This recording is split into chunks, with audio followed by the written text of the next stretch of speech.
Kaylune's relaunch took place earlier this month on August 4th. Originally, the site was slated to be open for registration and use at 8 p.m. EST, but upon discovering a pretty big bug between the moment they announced that time and 10 minutes prior, the staff sensibly pushed it back another hour. Fast forward to an hour later and the site was back up as anticipated, but this time around, there were many more unexpected bugs popping up as well as server problems. I didn't want to put more stress on it myself, so I closed the tab as soon as I had my username. Then, instead of waiting to hear back about whether or not the server would be upgraded that night or sometime in the future, I fell asleep. Even though I was super excited because I'm old and was very tired from my shift at work. Don't get old and work retail, by the way. Over the course of the next couple of days, the site was put into maintenance mode on several other occasions for the sake of improvements being made and those bugs I mentioned being squashed, usually with advance warning.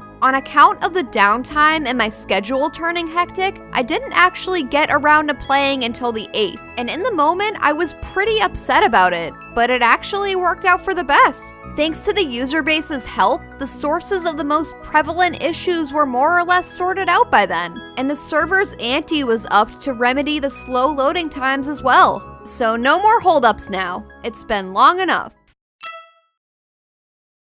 When you make your account, you're prompted to begin a tutorial as well as take a personality quiz to determine which settlement in the game world, otherwise known as Kairth, will be your home city. Unfortunately for me, the tutorial was broken as of the moment I started it. Significantly less broken than it was before, or so I heard, but it's still cut off after a point. One of my actions just wasn't registering with it no matter how many times I tried. That's okay though. It's definitely something that needs to be fine-tuned for the future, but the tutorial itself is optional. You can opt out of it at any time and choose to wander the site and figure things out for yourself. So that's exactly what I did from that point on. Right off the bat, I could tell that the heart of Kaylune is its lore and NPC interaction, similar to sites like Dapper Volk and Tattered Weave. To progress and gain access to new areas, NPCs, and sometimes shops by proxy, you're supposed to explore the areas you currently have access to. This involves clicking around, discovering pathways to alternative areas, and taking part in that NPC interaction I mentioned. Personally, I wish this system had a bit more structure to it. Not hand-holding per se, but a clear line of advancement that you could follow. I'm not too big on the whole taking stabs in the dark until you happen to stumble upon the correct thing, NPC, or spot formula, but that's totally subjective. When you click on a shop, you have the options of engaging the shopkeeper, purchasing their wares, or flat out stealing from them. The latter of which I'm too much of a weenie to try out for myself. So those of you watching who aren't weenies, be sure to let me know how that pans out. Engaging them brings you to an entirely new page with even more options. You can greet the NPC, compliment them, insult them, or inquire something of them, all of which yield unique sets of dialogue that are chock full of personality. Though I've yet to insult an NPC, again, because I'm a weenie, the other 3 actions in the same row are limited to 1 use per day. So I assume that it is too. These limited actions have the capacity to shift your relationship with the NPC in a positive or negative way.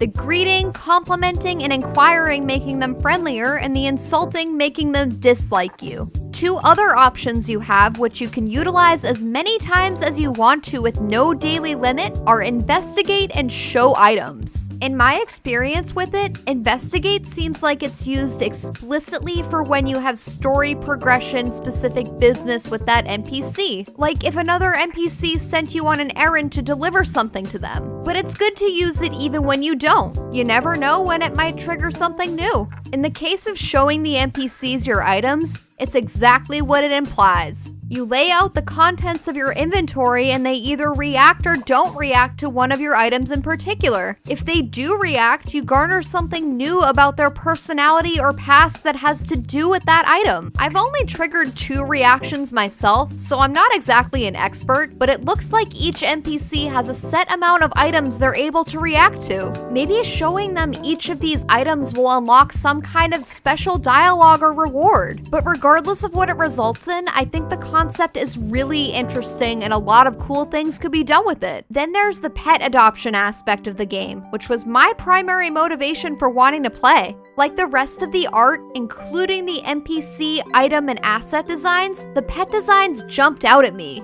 And by that, I mean to say they really jumped out at me. Because they aren't only the perfect blend of a simplistic but distinct art style with unique qualities all their own, you can also use special items, otherwise known as orbs, to alter their appearance. In some cases, the orbs will just change their color palettes, but the orbs that are more difficult to obtain will render them in an entirely different way based on the theme of the orb, similar to Neopet's paintbrushes. It really makes you want to collect them all, or spend a couple of hours scrolling through a directory of every possible pet and orb combination. Both are perfectly valid responses. And what kind of pet site wouldn't have minigames? There's a bunch to choose from, but my favorites are definitely Splat and Odd Orb Out. Splat is basically Pong with some neat twists, and Odd Orb Out times you while you pick out the one orb in a bunch that's slightly different than the rest.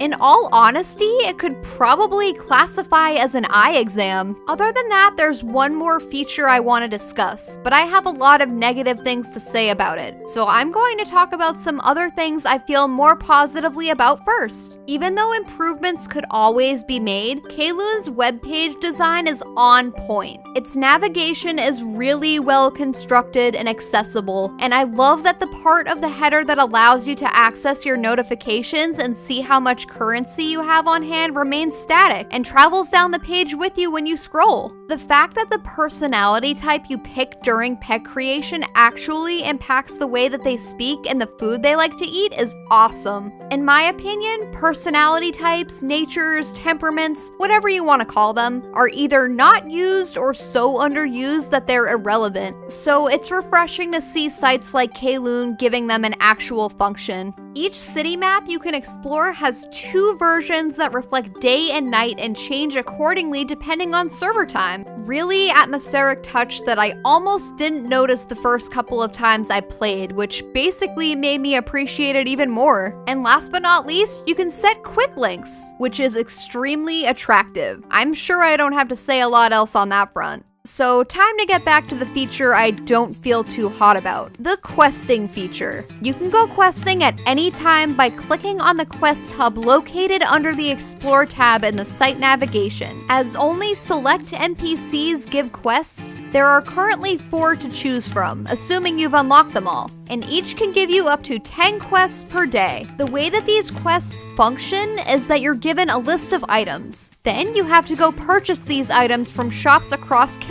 and deliver them one by one to the NPC who gave you the list in question. If you don't feel like exploring and determining the locations of the items yourself, you can always click directly on any item in the list to be brought to a directory, where you can instantly view how much the item is going for and where. And that's it. That's all that they have to offer. Okay, I'm sorry. I'm exaggerating a bit. You get a reward at least, but they don't always seem to be worth the time and money you put in. Just for the sake of having an example, I spent a total of 3,437 Quinn buying all the items I needed for one of Asparagus's quests. Upon completion, I only got 1,846 Quinn back and 1 toy for my pet to play with. The quest demanded that I hand over 2 toys. So not only are the quests in themselves kind of dull, you also don't get adequate compensation for doing them. You could be grinding out so much more currency playing minigames in a fraction of the time it would take you to do a quest, and it would feel way more fun and satisfying. So it needs a lot of reconsideration, basically, as do other areas of the site at large. I didn't play Kaylune before its relaunch, so I'll be the first to admit that I don't have a whole lot of perspective on what it was like then in comparison to what it's like now. But I have no doubt in my mind that the staff has made loads of progress and updates since. And I say this not only because I've backread some of the Tumblr development logs, but also because I've seen them speak and have spoken to them in the official Kaylune Discord, and they're all extremely cool, skilled, and passionate people.